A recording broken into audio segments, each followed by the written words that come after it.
Hello my friends and welcome back to the You Can Do TV channel.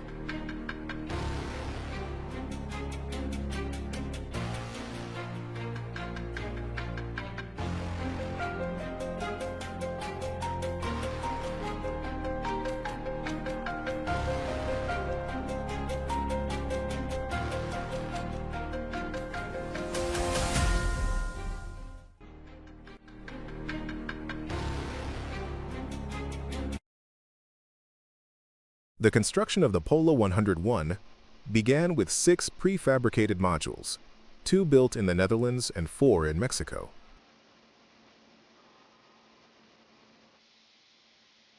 After transporting the Dutch modules to Astomar 20, engineers assembled all sections into a complete hull. Outfitting included installation of propulsion systems, weapons, sensors, and the multi-mission bridge, bay, and hangar. These features enabled versatile mission configurations and improved operational awareness. The flight deck and hangar were equipped for UAVs and helicopters.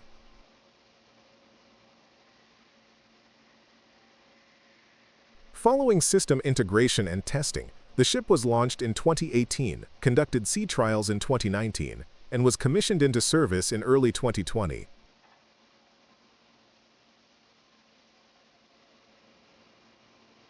The manned propulsion system was upgraded by replacing the original CP propeller with the efficient CLE design, adding a rudder bulb and fairing cone for improved flow. Engine power was limited, and the gear ratio of the PTO was adjusted. These elements were fully integrated and optimized for each vessel.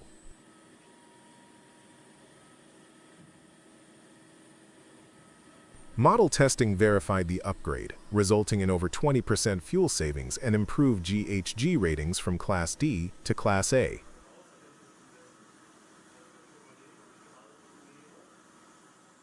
The HD footage provided by ZP documents the technical stages of modern shipbuilding, emphasizing modular construction methodology and high-precision fabrication. The process begins with steel plate preparation, involving CNC-controlled cutting and automated welding systems to form structural modules. These prefabricated blocks are then assembled in a dry dock to create the hull and superstructure. During block integration, laser alignment and dimensional checks ensure structural integrity. Following hull completion, outfitting commences with the installation of piping systems, electrical cabling, propulsion units, HVAC components, and control systems. Coating operations include surface blasting and the application of anti-corrosion and anti-fouling paint systems. Once the structural and outfitting stages are completed, the vessel is launched using either floating out or skidding methods. Post-launch procedures include shaft alignment, rudder and propeller installation, and commissioning of onboard systems. The vessel then undergoes harbor acceptance tests and sea trials, during which propulsion, navigation, safety, and automation systems are calibrated and validated under operational conditions. Only after passing all performance and regulatory benchmarks is the ship deemed ready for delivery. The documentation highlights the integration of advanced manufacturing, automation, and quality assurance protocols in contemporary shipbuilding operations. The construction of the MSC Meraviglia followed a structured and highly technical process, involving a series of precise engineering and production stages. The project commenced with a detailed design phase, where advanced naval architecture and engineering solutions were applied to ensure optimal hydrodynamics, fuel efficiency, and passenger experience. The construction process began with the cutting of steel, marking the initial physical steps of shipbuilding. Following this, the keel was laid, and a traditional coin ceremony took place to symbolize good fortune.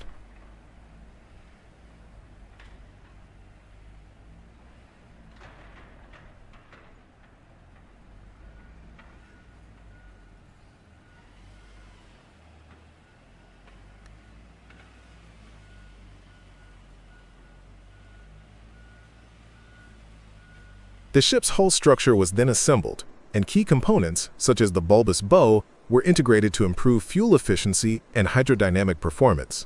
Additionally, the installation of the Azipod propulsion systems was completed, ensuring effective maneuverability and energy efficiency during operation. The vessel's painting process was conducted to provide long-term protection against the harsh marine environment.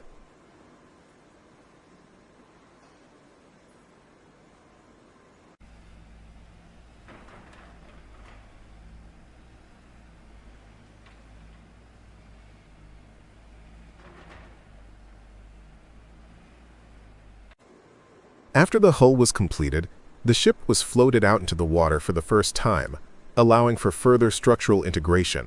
Interior outfitting followed, with the installation of essential systems and features like passenger cabins, dining facilities, and entertainment zones. A series of sea trials were performed to assess the functionality of the vessel's systems, including propulsion and safety features.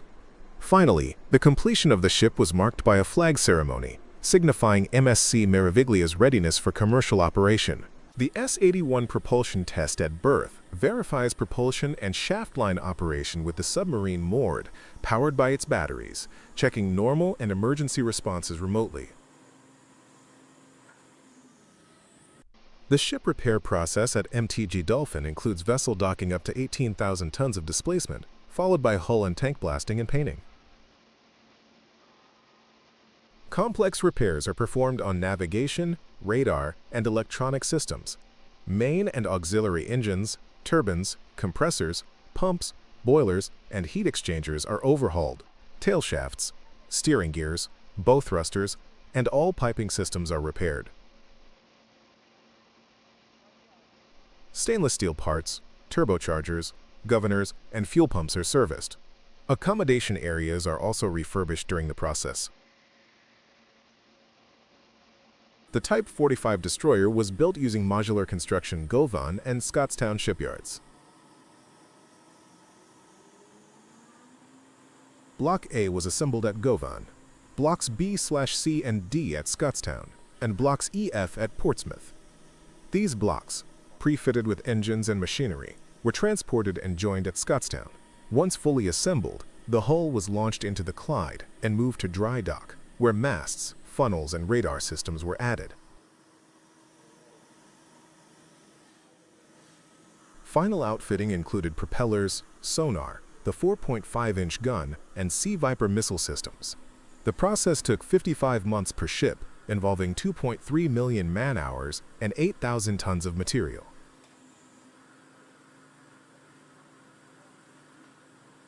The large-scale engine repair process begins with the dismantling of cylinder covers and the lifting of pistons as part of a crankshaft replacement procedure.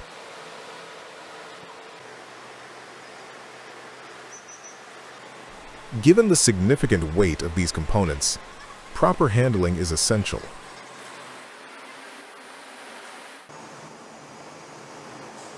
Specialized lifting equipment is used to safely remove each cylinder cover and extract the pistons vertically.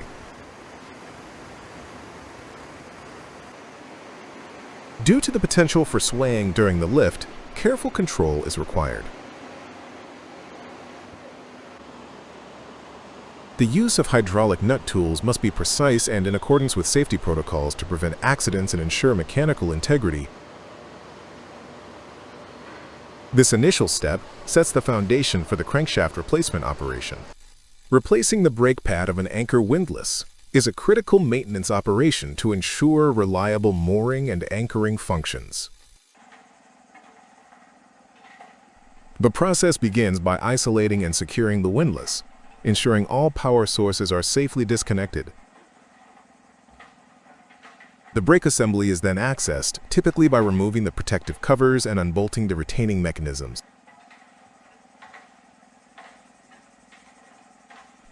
Once exposed, the worn brake pads are carefully removed from the brake drum or disc.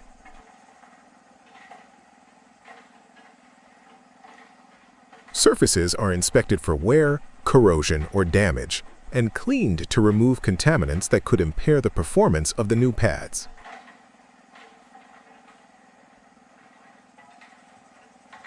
Replacement brake pads, manufactured to the windlass specifications, are then positioned precisely and secured with the appropriate fasteners or retaining clips.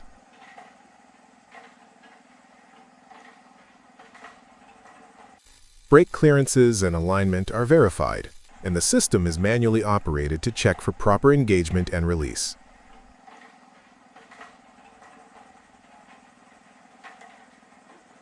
After reassembly, functional testing is performed under load conditions to confirm the braking force meets operational standards.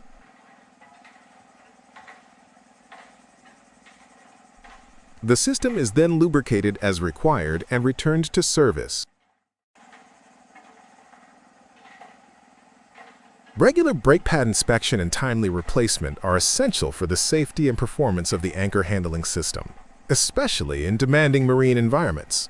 The construction of the MSC Meraviglia is a feat of modern engineering involving a meticulously planned sequence of stages.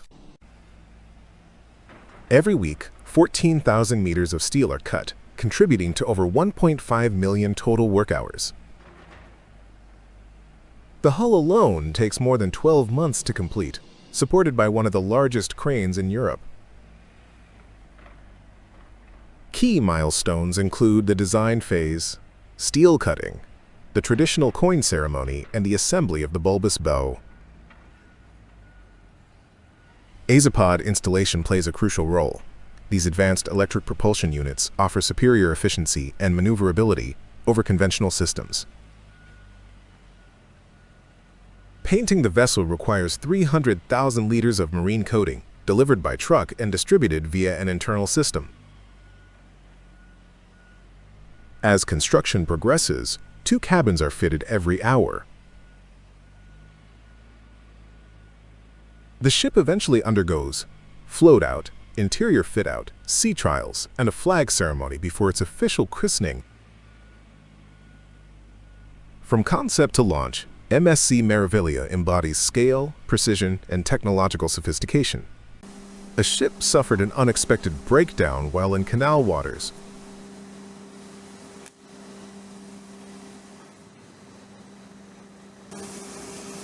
EC Repairs swiftly performed emergency steel repairs on MV Mariner in canal waters, including cropping and renewing sections of the transom plate and sideshell plating.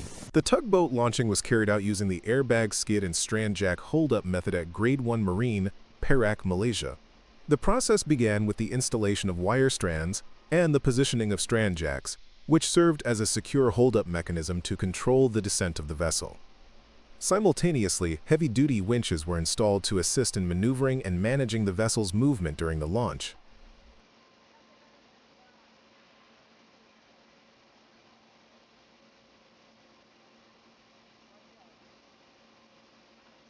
Multiple marine-grade airbags were positioned strategically along the base of the vessel. These cylindrical, high-pressure bags acted as a mobile skid system, enabling smooth, controlled rolling of the tugboat towards the water. Once the airbag setup was completed, the strand jacks maintained tension on the strands to prevent premature movement.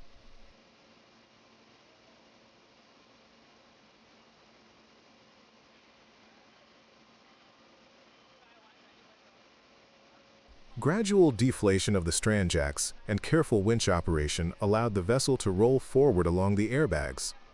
The shift progressed steadily under close monitoring to ensure alignment and stability. As the tugboat approached the waterline, the airbags supported its weight evenly, while the winch system controlled speed and direction.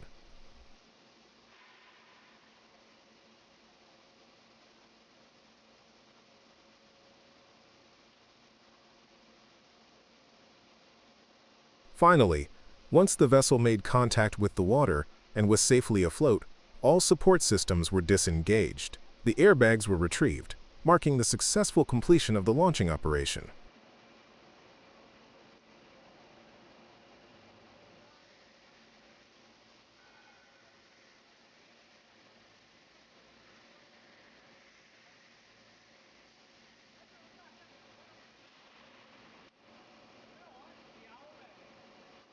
The construction of MSC Meraviglia began after an intensive design phase lasting 20 months, amounting to over 1 million engineering hours.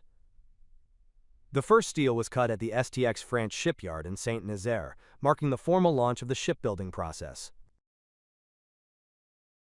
This initial step involved high-precision CNC plasma cutting machines to cut steel plates, with a weekly throughput of up to 14,000 meters of steel.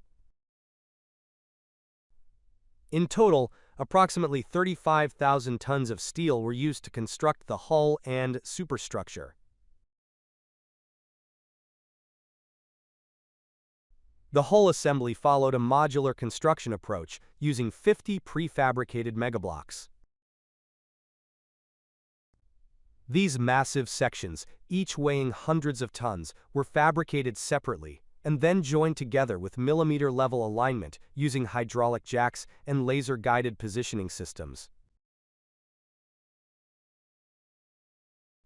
The blocks were lifted into place using the largest gantry crane in Europe, with a lifting capacity sufficient to maneuver entire deck sections.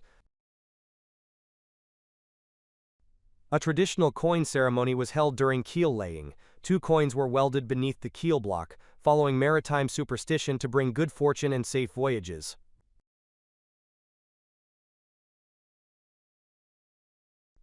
Next came the construction and attachment of the bulbous bow, or bulb. This underwater protrusion modifies the flow of water around the hull, reducing wave resistance and drag.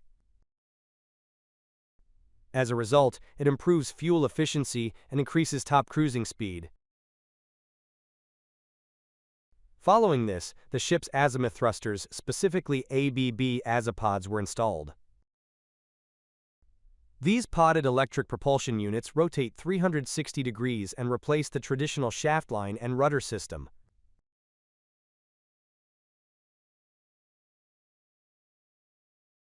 Azipods provide enhanced maneuverability, lower vibration, and increased hydrodynamic efficiency. They were lifted and bolted to the aft section using precision-fit alignment tools and subsea sealing systems.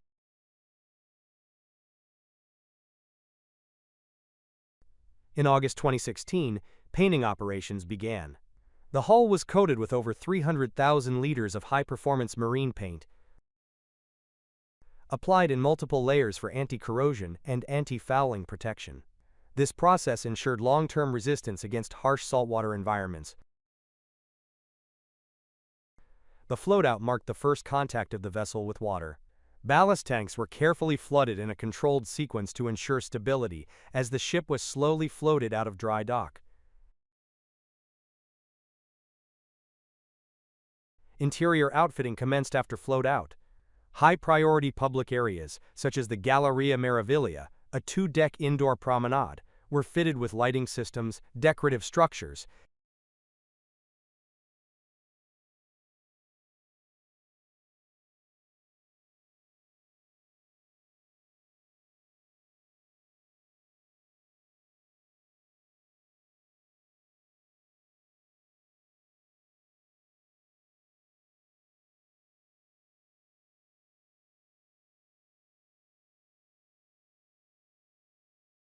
and the iconic 80-meter LED sky screen, the longest at sea. The Infinity Atrium, multiple pools, 12 dining venues, 8 bars, and a 985-seat Broadway theater were also constructed. Cabin installation was executed using a just-in-time logistics system. A total of 2,244 fully prefabricated cabins were delivered by truck and inserted into the hull using cranes.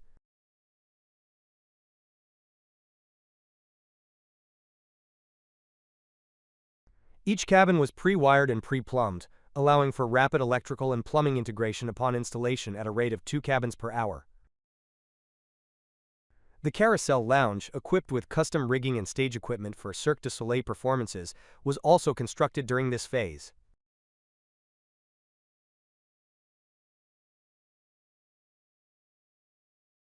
Upon completion, the ship underwent sea trials to evaluate propulsion systems, maneuverability, and onboard systems.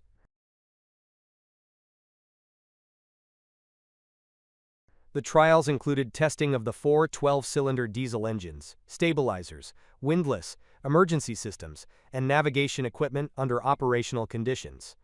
The vessel was then officially transferred to MSC Cruises during the flag ceremony. Finally, a christening event marked the culmination of this engineering feat, ushering MSC Meraviglia into service as one of the most technologically advanced cruise ships afloat.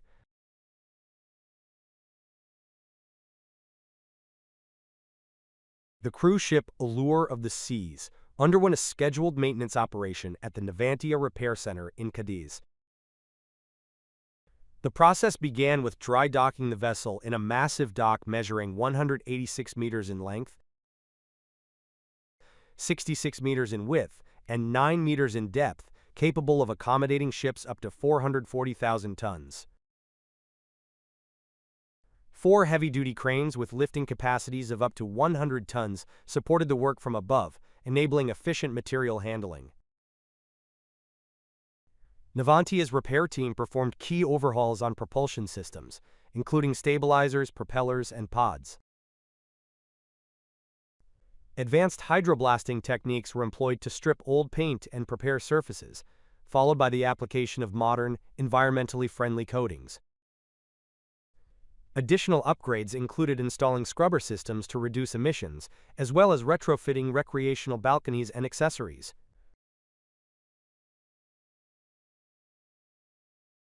During the repair period, the ship remained fully supported by dockside infrastructure.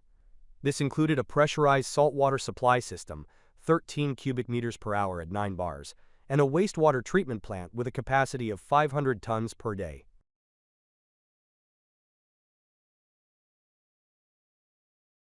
These systems ensured that essential onboard functions like HVAC, fire safety, and engine cooling remained operational. Navantia also carried out interior refurbishments in both cabins and public areas, as well as aluminum block prefabrication and installation.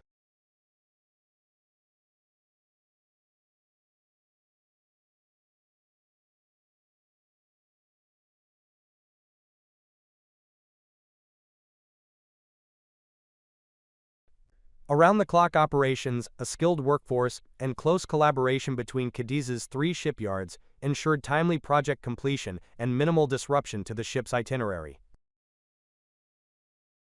This large-scale maintenance project reflects Navantia Cadiz's specialization and capacity for high-precision cruise ship repairs.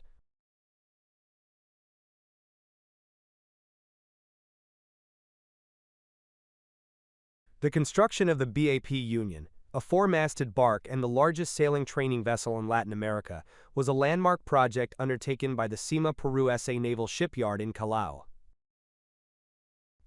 Designed to serve both as a training platform for cadets of the Peruvian Navy and a floating ambassador of Peruvian maritime culture, this vessel was the result of an ambitious and meticulously planned shipbuilding program.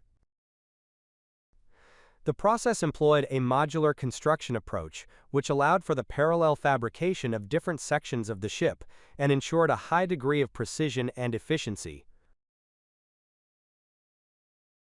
From the outset, the construction strategy involved dividing the ship into 38 individual structural units, each representing a functional segment of the vessel's hull or superstructure. These units were manufactured as prefabricated steel modules, which would later be assembled like a puzzle into the complete ship. In the initial stages, the focus was placed on the block fabrication and module assembly. During this phase, 29 structural blocks were completed, forming essential parts of the vessel such as the accommodation sections, the engineering plant, the storage compartments, and the double bottom area of the hull.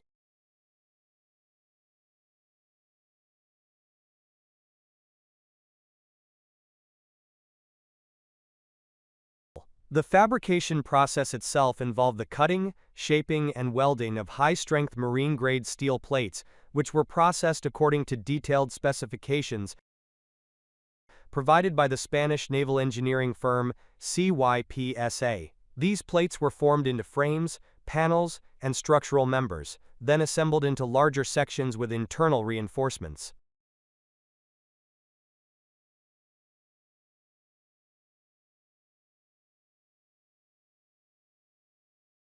Importantly, during this stage, workers implemented pre-outfitting techniques, meaning that as each module was being built, it was already equipped with various internal systems, such as piping networks, electrical wiring, ventilation ducts, and access platforms. This method significantly reduced the workload required after hull assembly and improved the overall efficiency and accuracy of the build. As the first set of modules was completed and installed, construction continued with the remaining 9 structural units, which included the stern, propulsion areas, and central deck sections. These areas were technically more complex due to their role in housing critical ship systems, such as propeller shafts, steering gear, and heavy deck machinery. Therefore, the construction of these blocks required enhanced structural detailing and tight integration between mechanical and structural teams to ensure alignment and functionality.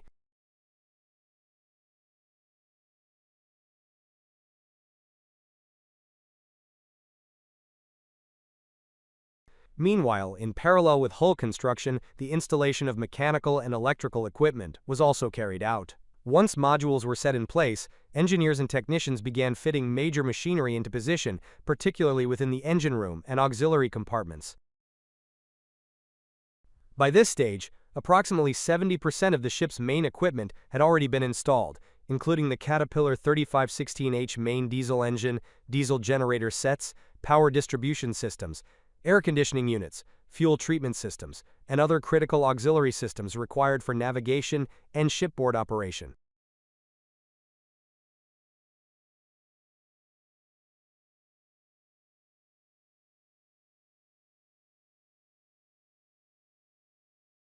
To facilitate this, heavy components were lifted and lowered into position using overhead gantry cranes and mobile hydraulic lifting systems. Each installation was supported by carefully designed foundation bases, vibration isolation pads, and alignment fixtures to ensure correct placement and long-term durability. The planning of this phase was particularly meticulous,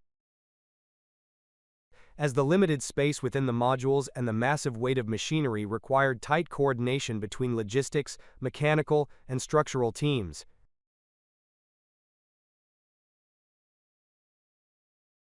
Following this, the focus shifted to the final block assembly and integration of the whole structure.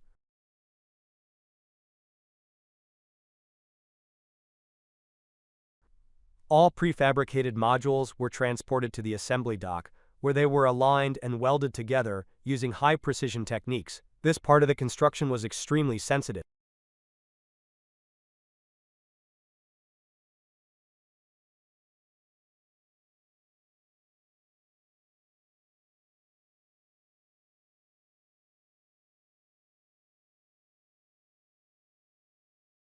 as millimetric accuracy was required to maintain the vessel's structural integrity and geometric accuracy. Workers employed laser alignment systems, hydraulic presses, jacks, and optical measuring instruments to carefully position each block.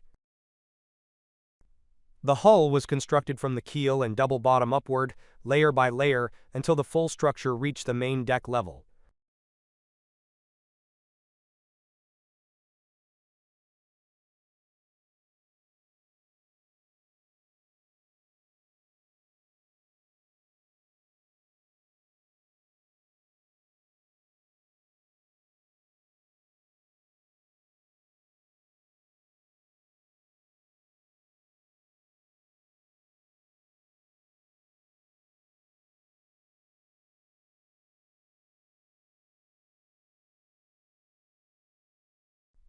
During this stage, various structural components, such as longitudinal stiffeners, transverse bulkheads, decks, and shell plating, were integrated to provide the vessel with the necessary strength and rigidity. Each welded joint was subject to non-destructive testing methods, including ultrasonic inspections and X-ray analysis,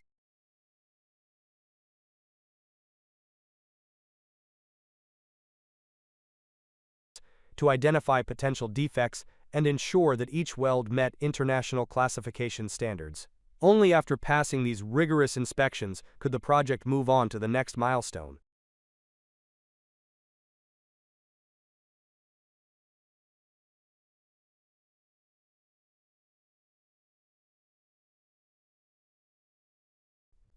Upon completion of the primary hull structure, One of the most critical phases of construction followed: the installation of the rudder post,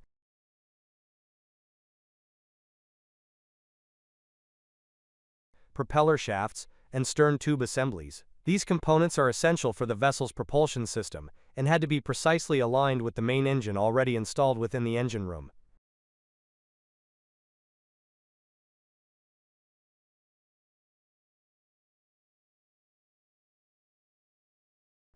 The propeller shafts were mounted and secured with precision bearings, while the rudder assembly, including the post, pintles, and steering gear, was integrated into the stern section. This stage marked a major achievement, signaling that the ship was nearing the end of structural construction and ready for final outfitting and rigging. Moreover, throughout the entire construction process, project management and coordination played a vital role.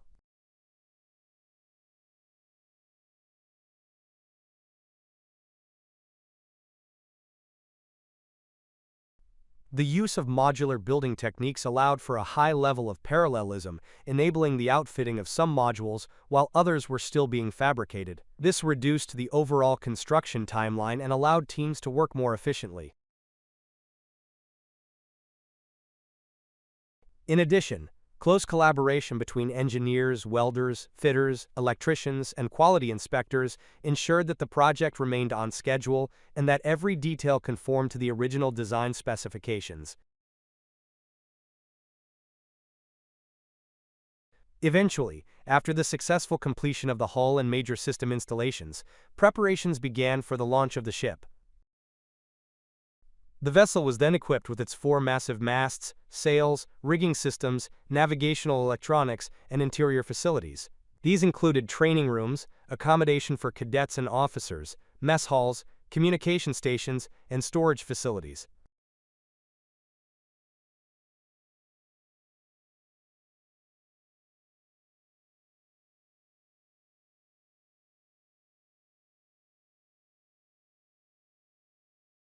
Once fully outfitted, the BAP Union was subjected to a series of harbor and sea trials designed to test the vessel's performance, safety systems, maneuverability, and endurance. In conclusion, the construction of the BAP Union was a remarkable demonstration of Peru's growing shipbuilding capabilities. The project successfully combined modern modular construction techniques with traditional naval craftsmanship, producing a vessel that is not only functionally robust but also visually iconic.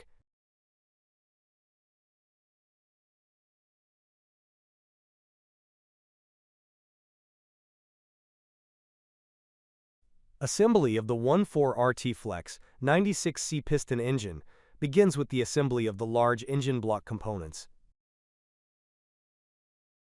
Each of the 14 cylinders, 26.6 meters long, weighing 2,300 tons, is positioned in line, then the bushings are installed in the cylinder bore.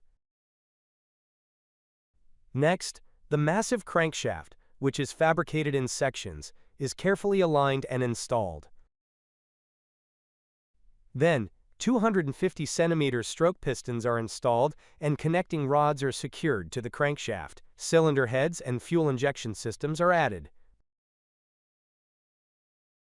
Camshaft and valve mechanisms are installed, followed by wiring and controls. Finally, technicians conduct system checks and prepare the engine for testing, ensuring all components are working properly before delivery to the mega container ships.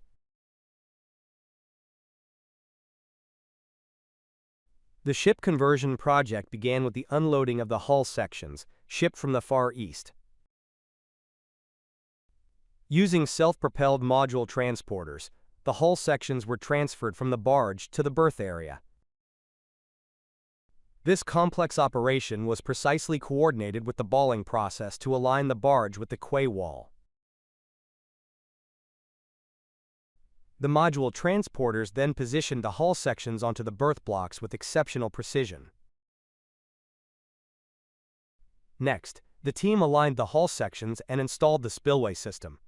This phase also included the construction of the discharge piping, support structures, walkways, and hydraulic piping. APT Global's experienced team ensured high precision to meet the specifications.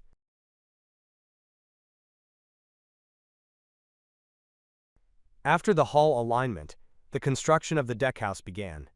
The prefabricated on-site components, including the deckhouse, were lifted onto the hull using APT Global's giant wheel cranes.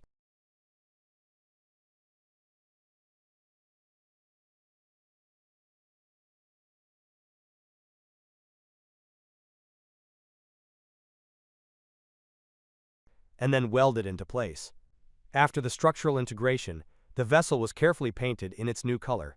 The final stage involved transporting the hoppers to the slipway for launching. This land movement was a major operation, successfully carried out for the first time at RAK Maritime City. The first of the two split cargo vessels was officially launched on the 1st of October 2019, marking a major milestone in the project.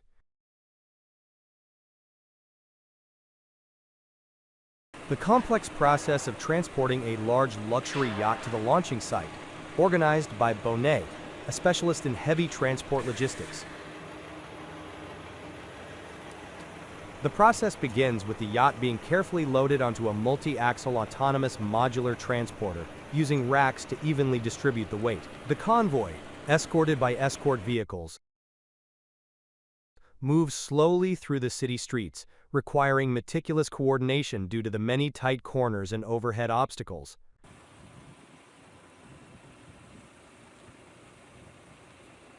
To navigate difficult sections, such as narrow roads and sharp bends, the transport team adjusts the steering angle of each axle for precise control. Temporary traffic signs and street furniture are removed in advance to create enough clearance.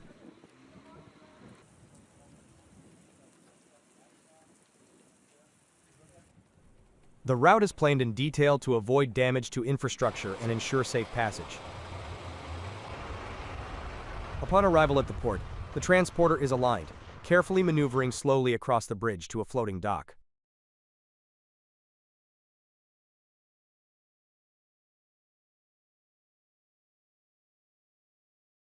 A heavy-duty crane was deployed to assist in the launching process.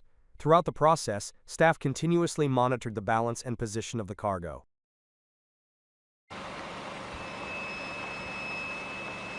This operation demonstrates Bonnet GmbH's expertise in planning and executing oversized cargo transport, combining technical precision with logistical excellence to ensure the safe and efficient delivery of high-value sea cargo.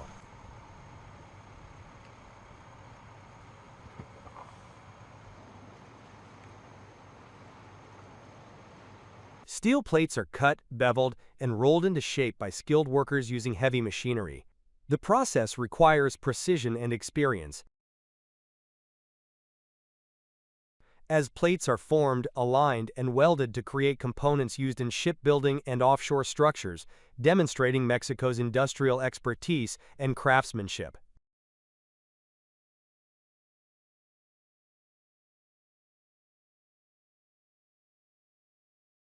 The Arklao Abbey, a newly built cargo vessel, is launched into the water using a traditional side launch method. Positioned on an inclined slipway, the ship is gradually released from its supporting blocks. As the final supports are removed, the vessel slides sideways into the harbor with great momentum, generating large waves. Spectators watch as the ship makes a powerful splash and stabilizes in the water. This controlled launch marks a crucial step in preparing the vessel for final outfitting and sea trials.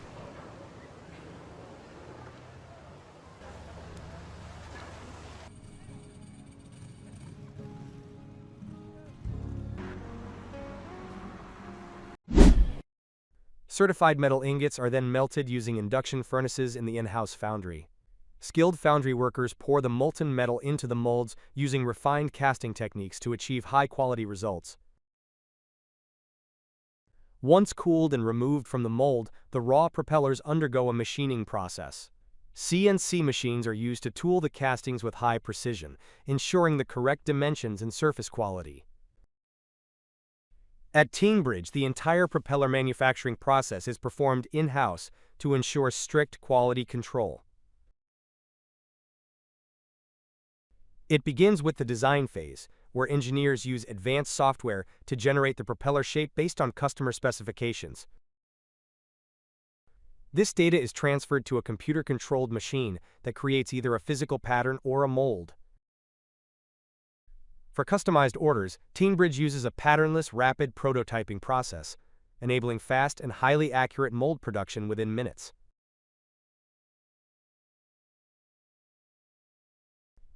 After machining, expert finishers use purpose-built equipment to refine the surface finish, improving both aesthetics and hydrodynamic performance. To guarantee accuracy, Teenbridge employs computerized inspection machines that verify the finished product against design specifications. These inspections ensure each propeller meets the strict standards required for performance and durability.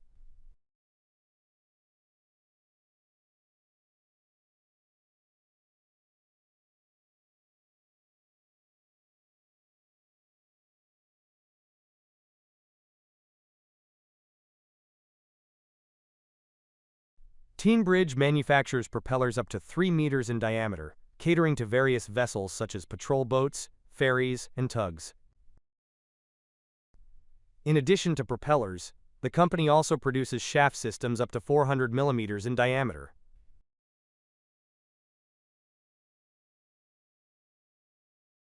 Each shaft is precision straightened before machining, and smaller shafts are fully machined on a single machine for efficiency.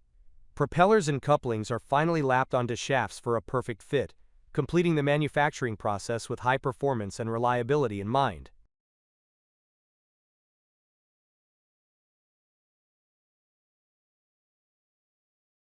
The Azipods for Royal Caribbean cruise ships are manufactured in Helsinki, Finland. Initially, zero-thrust propellers are installed to allow engine testing while the ship is in the hull. Later, the real propellers are mounted onto the 250-ton Azipods. Each unit contains a 20-megawatt motor and can rotate 360 degrees, providing exceptional maneuverability. These Azipods enable precise steering, including sideways motion, crucial for docking and navigating in ports.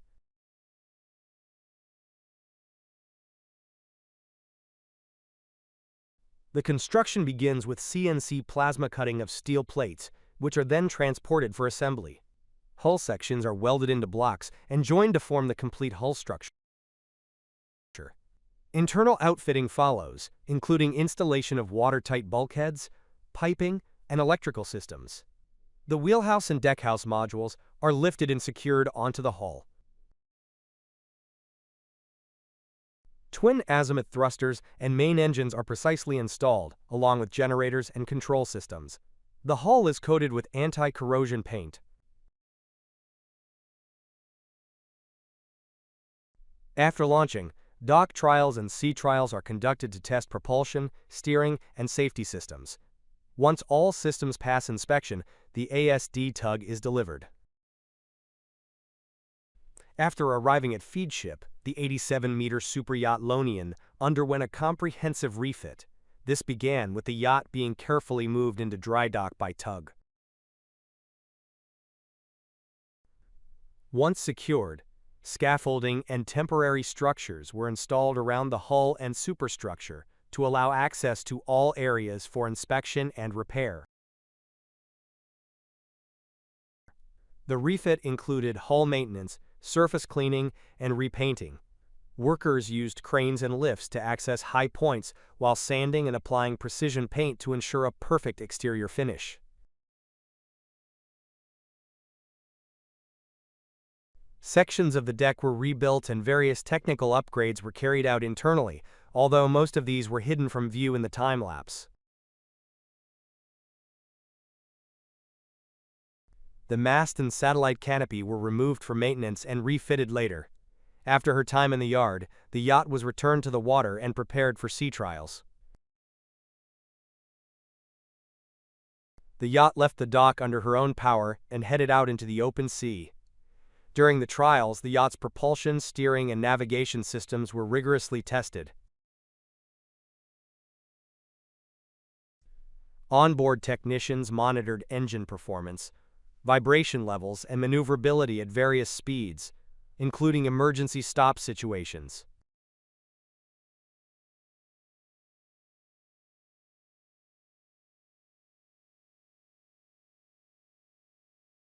The sea trials also verified the stability, safety systems, and overall performance after the refit. Videos show Loni sailing in changing weather and sea conditions, demonstrating her smooth operation and elegant lines.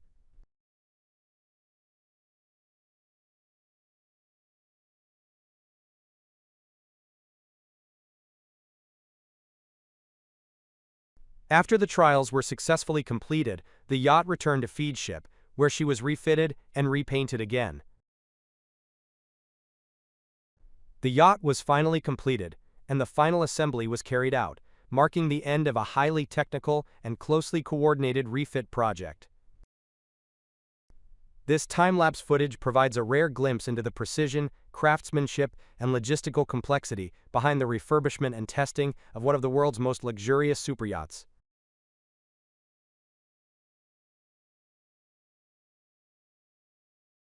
The construction of HMS Prince of Wales began with the assembly of massive prefabricated sections in the dry dock. Giant gantry cranes precisely positioned each block, starting with the lower hull sections. Workers welded them together, forming the ship's base structure. Upper blocks were then stacked, including internal compartments, flight deck modules, and the two distinctive island superstructures. Throughout the process, countless support scaffolds surrounded the vessel, allowing teams to install systems and fittings.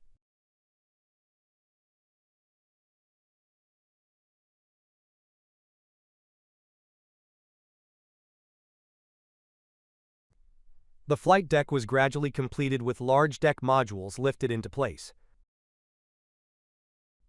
Eventually, the iconic ski jump ramp was mounted at the bow, finalizing the carrier's deck profile. After structural completion, final outfitting and inspections occurred inside the dry dock.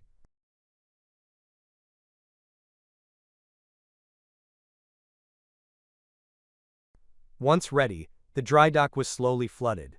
Water surrounded the hull, and the carrier gently floated for the first time. Tugboats assisted in carefully maneuvering the ship out of the dock into the fitting-out basin, marking the successful float-out. This phase concluded the initial construction, transitioning HMS Prince of Wales from a massive assembly project to a floating warship ready for outfitting and sea trials. The launch of the M/V Marjorie C, a Conroe, container and roll-on/roll-off ship, was conducted using the traditional horizontal launching method. Prior to launching, the ship was placed on a water-sloping slipway with wooden and steel supports. Workers prepared the hull by greasing the sliding surfaces and removing the safety blocks. As the launch neared, a ceremony was held to commemorate the milestone.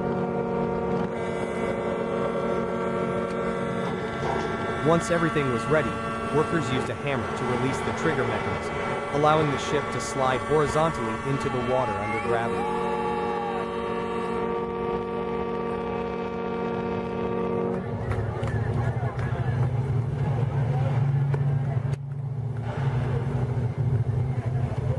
The hull made a loud thud as it hit the water, creating waves and cheers from the crowd. Once afloat, tugboats guided the ship away from shore for final assembly and testing. The successful launch marked a major step toward completing the ship, which is designed to carry both containers and wheeled cargo.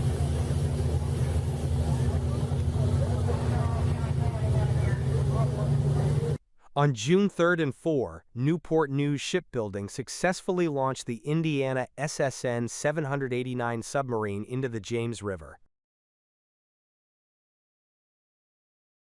The process began with moving the vessel out of the modular outfitting facility using a transfer system.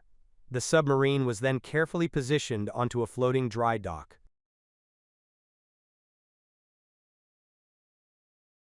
After alignment and securing operations, the dry dock was submerged, allowing Indiana to float freely for the first time. This marked a major milestone in the submarine's construction and preparation for sea trials.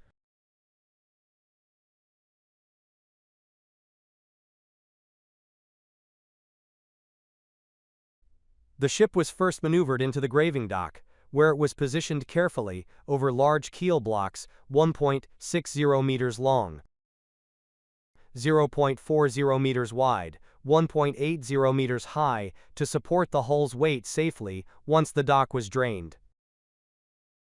The cleaning operation began immediately after dry docking. High-pressure water jetting systems were deployed to remove marine growth, slime, algae, and loose paint from the ship's underwater hull surface. This process is essential for improving the ship's fuel efficiency and reducing drag.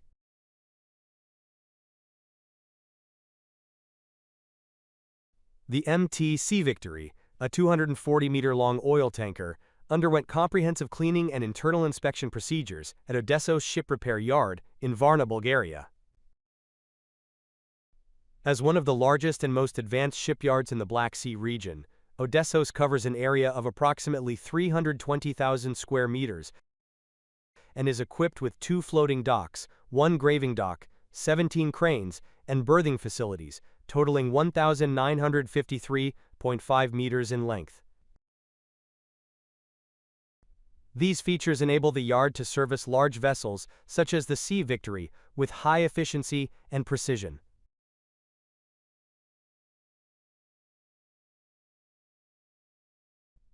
Following hydro-cleaning, specialized workers performed localized sandblasting to eliminate rust, scale, and old coatings from affected areas. The hull was then visually inspected and prepared for recoating using marine-grade anti-fouling paint to protect against future biofouling and corrosion. Simultaneously, the ship's rudder, propeller, and sea chests were cleaned and examined for erosion or mechanical damage. Divers and dry dock personnel worked together to dismantle and polish the propeller blades, ensuring optimal hydrodynamic performance.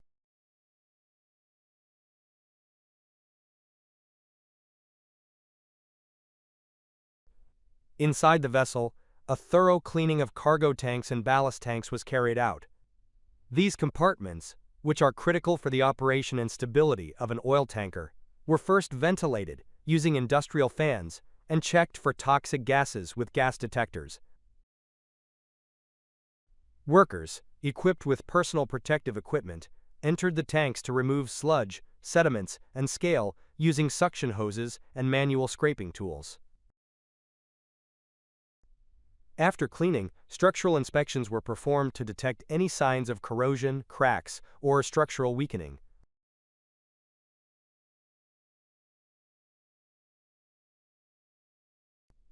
Technicians conducted ultrasonic thickness measurements on internal steel structures to monitor plate integrity.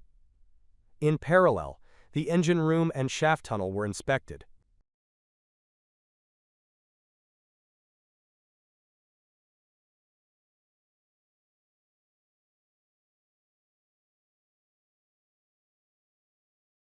Key machinery components, such as fuel pumps, seawater cooling systems, and propulsion shafts, were partially dismantled and lifted using dockside cranes, including the 30-ton and 100-ton floating cranes available at Odessos.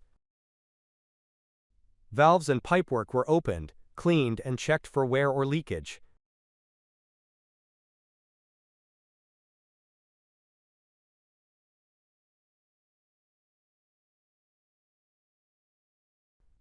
Other systems, such as firefighting lines, bilge pumps, and electrical cables, were inspected and tested for functionality.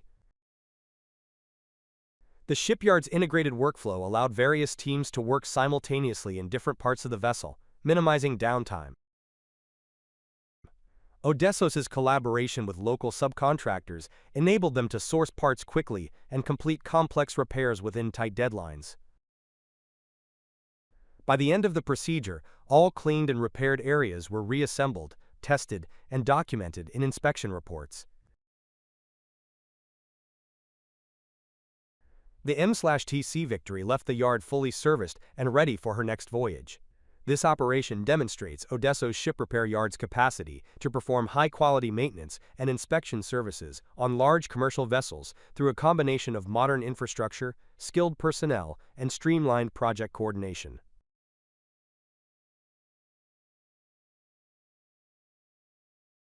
Naval ship repair at TNG begins with a clear goal: restoring the vessel to peak condition. Multiple disciplines work in unison, ensuring precision from the hull to the propeller. In dry dock, structural reinforcements are made while engines are inspected, systems adjusted, and surfaces renewed. Every task is essential and carefully coordinated. The team's combined expertise and effort guarantee safety and quality at every step.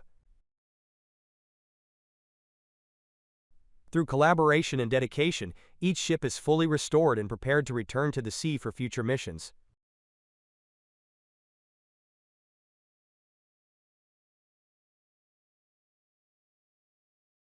The construction of the world's largest Viking ship is a meticulous process rooted in traditional Norwegian clinker building techniques, blending ancient craftsmanship with modern precision. The process begins with the keel, the backbone of the ship, which is carefully stretched and aligned. Templates are used to shape the stern and the iconic dragon head, ensuring accuracy in the ship's design. Ola, a key builder, employs an angle board to precisely control the angle of the garboard strake, the first plank attached to the keel, setting the foundation for the hull's form.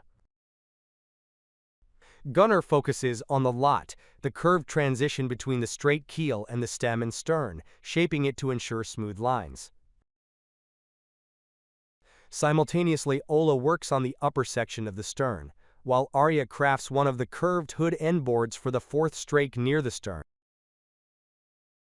These hood end boards, critical for the ship's seaworthiness, are carefully shaped to fit the hull's curvature.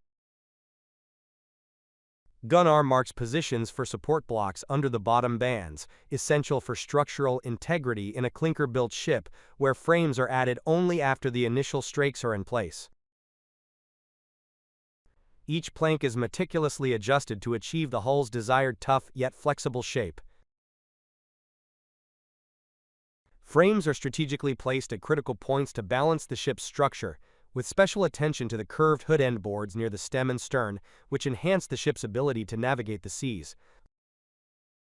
Ola lubricates the joint between the stern sections with tar and places hemp as a sealant in all joints and between overlapping planks to ensure watertightness. The two massive oak stern sections are then carefully aligned and forced together using large clamps, secured with iron rivets to form a robust connection. Gunner continues working on the planking, cutting nails by the rove to prepare for clinking, the process that gives clinker-built ships their name. Clinking involves hammering iron nails through the planks, requiring approximately 100 hammer strokes per nail for a secure fit. Iron places a new board for the eighth strake, using numerous wooden clamps to press overlapping planks tightly together before drilling holes for iron nails. These nails are inserted from the outside, with roves placed on the inside, and iron uses a dolly to press the rove firmly onto the nail, ensuring a tight seal. By the time the ninth strake is completed, the ship's bottom is fully formed, arching out over the keel.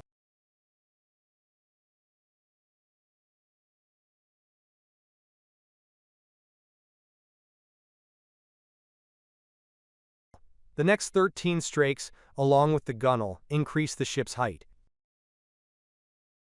Lower ribs are attached using wooden nails, customized to fit the strakes precisely to maintain the hull's shape.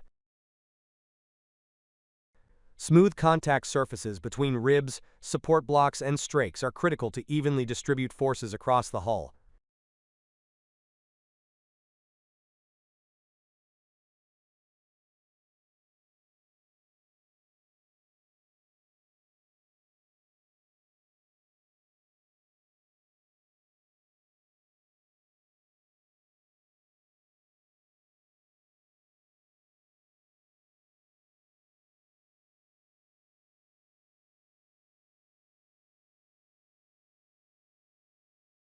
Lars and Stefan adjust the bottom bands, fine-tuning individual surfaces for a seamless fit. The 17th strake is mounted, revealing the stringer, a reinforcing board inside the ship that distributes pressure from cross braces. Wood clamps hold the planks together during drilling for iron nails, preventing movement.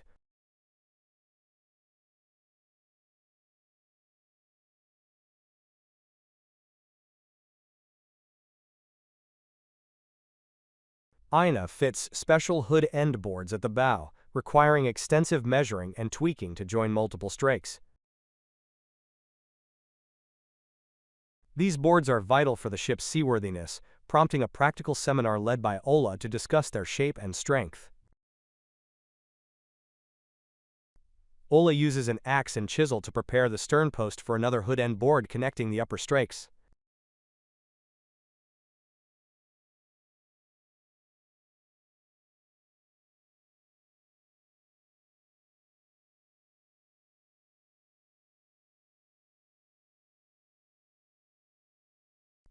Anna tests a standing knee, one of 5 great room braces, shaping it to fit the hull, stringer, and cross braces.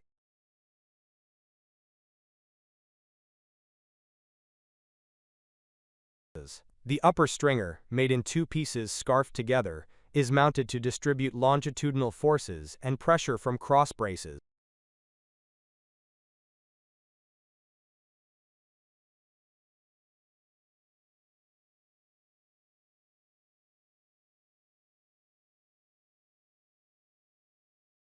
Secured with wooden nails and wedges. Woodcarvers select oak roots for the dragon's head and tail, using a projector to outline the dragon head's template, composed of multiple parts. Midship stringers are hoisted aboard, countersunk over cross braces to enhance longitudinal strength. The ship, now resembling a dragon trapped in scaffolding, nears completion of its old hull board. PETA applies tar and hemp to a new board for sealing, ensuring overlapping planks are watertight. Midship stringers are fitted with rabbets over cross braces.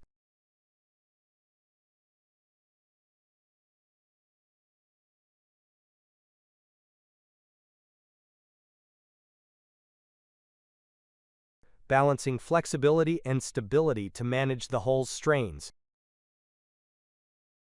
Standing knees in the bow are secured with iron nails to cross braces and wooden nails to the planking, with 6 extending over the gunwale to serve as mooring bollards.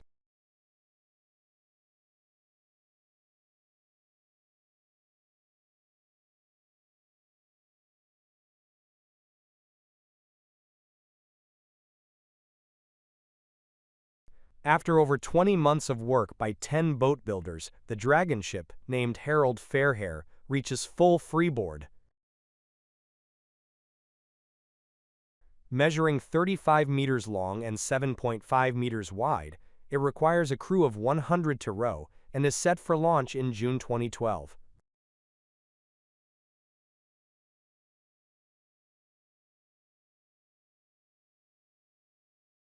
The wreck removal of M/D Cabrera commenced shortly after the vessel ran aground off the northern coast of Andros Island on December 24th, while carrying 3,500 tons of iron and 20 tons of bunkers. Following the grounding and partial sinking of the ship, Semi-T Salvage and its Greek partner Megatugs were immediately mobilized.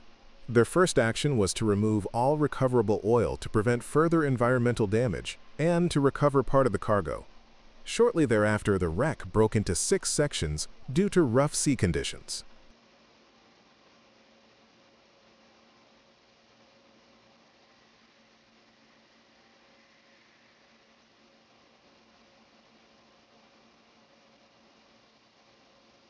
The aft section, including the accommodation block, remained on the seabed and was identified as a hazard to navigation. After detailed engineering and planning, professional salvage divers were deployed to attach heavy-duty lifting chains to the aft section. The floating shear leg tack lift 4 with a lifting capacity of 2,200 metric tons was brought in for the job.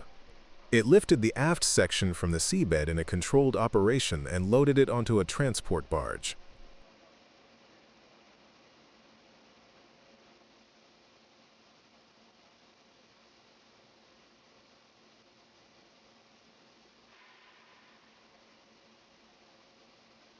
Once recovered, the aft section was transported by anti-pollution to a ship recycling facility in Turkey. The entire wreck removal process, including shoreline cleanup, was completed by November, with the project officially concluded in December.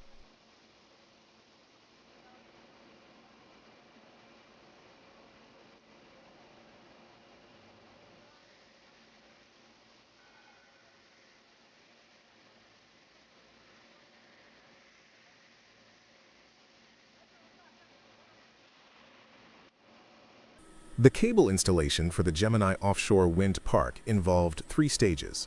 First, shallow water export cables were laid from Eemshaven to the North Sea, crossing the Wadden Sea with careful burial. Then, infield cables were installed to connect turbines to offshore substations. Finally, export cables 30 centimeters thick and weighing up to 140 kilograms per meter linked to shore. All cables were protected to withstand external forces and ensure efficient energy transmission. Water enters the lock chamber, the gate closes, water level adjusts, exit gate opens, and the vessel continues through the canal. Vitters, shipyard, retractable thruster pods. The thruster pod extends downward, rotates into position, activates for propulsion, then retracts upward seamlessly into the hull to reduce drag. The cleaning of the Regal 29 stern drive and propeller is done using a high-pressure water spray.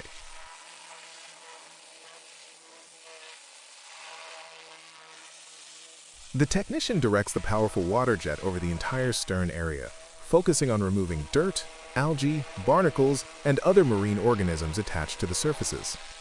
The high-pressure spray effectively dislodges and washes away all deposits without damaging the components.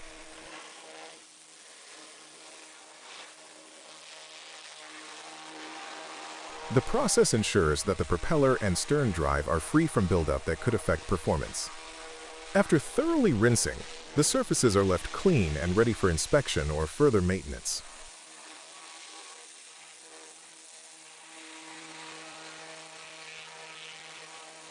The construction of the Hermione began with the creation of the Hermione Lafayette Association. The hull assembly followed, including the fitting of floor timbers, deck support beams, and the stern. Gutters were lined, and the keel was completed. The gun deck was caulked, and the beakhead and small capstan were installed.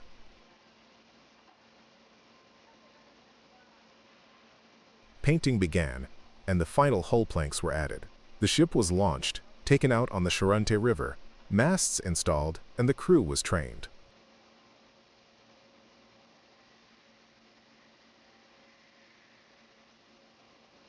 Rhodos was dismantled by cutting the superstructure and hull into sections using excavators with shears.